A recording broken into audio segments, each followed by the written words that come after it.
Сайн байна уу эрхэм үзэгчдээ. Би бол Монголох туяа AI сувгийн сурвалжлагч. Монголын маа хөгшин буурлууд энэ өвлийн хүүтэнд хэдэн төгрөгийн тэтгэврээр амьдарч байна вэ?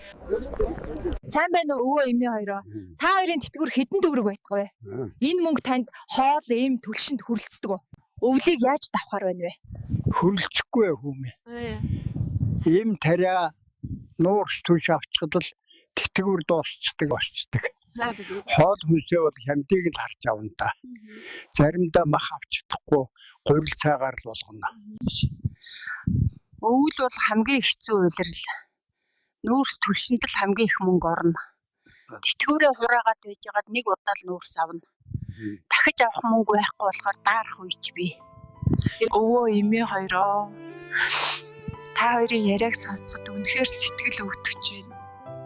Манай Монголох туяа AI телевизээс та хоёрт маань амьдралд нь жаахан ч гэсэн нэмэр болох зорилгоор 1 сая төгрөгийг хэрэгцээндээ хэрэглээрэй гэж өгч байна.